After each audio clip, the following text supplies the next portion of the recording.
Is it officially panic time for the Cleveland Cavaliers? Is their fan base going to go into a tizzy?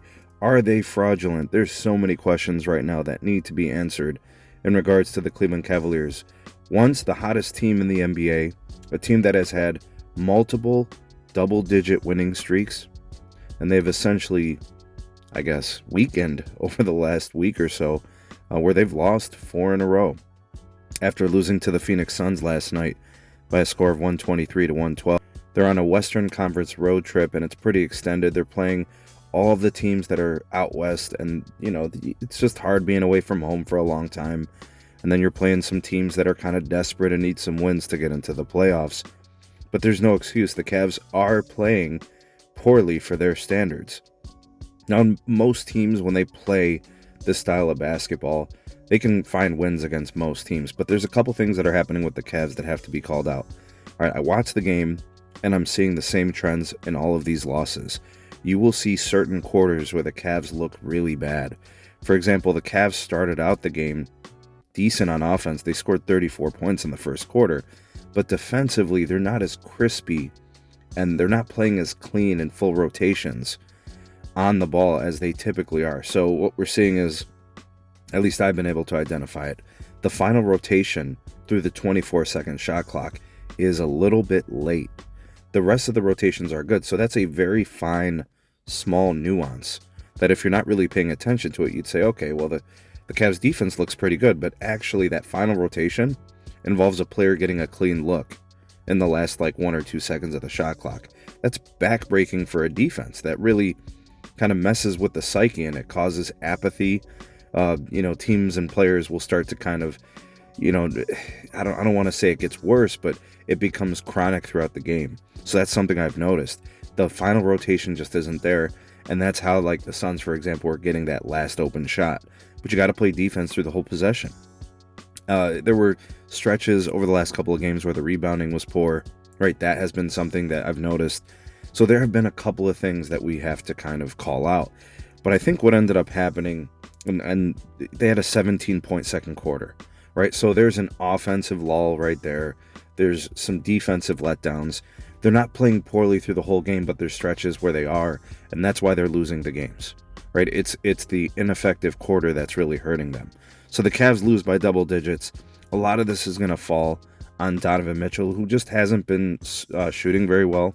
He hasn't been scoring as proficiently as he typically has all season, and he took accountability for that, and I think he has been. And that's good. You want that from your leader if you're the Cavs, and you want to see that and hear that from Donovan Mitchell. I think at some point, those shots are going to start falling, and he's going to revert back to who he is.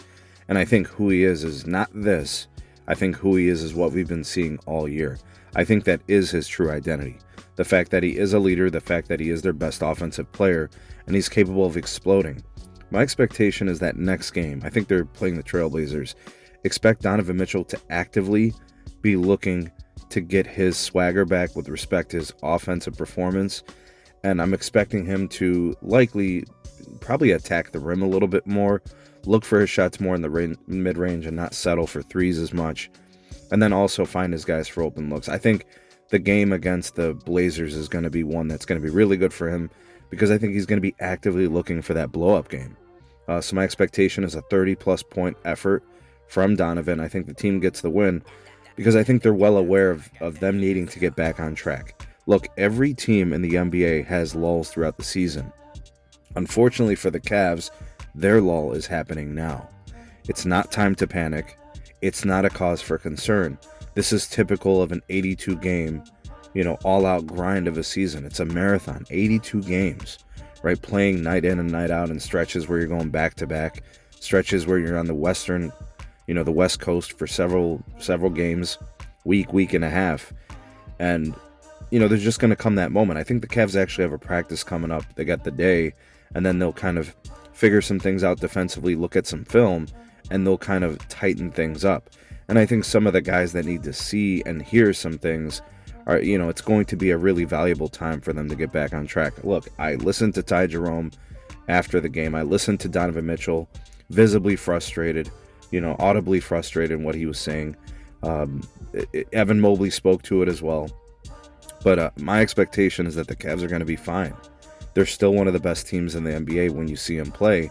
You're just seeing stretches where they're kind of letting things down. You know, Darius Garland, still a good player. Evan Mobley, still a tremendous player. These guys aren't all of a sudden bad players.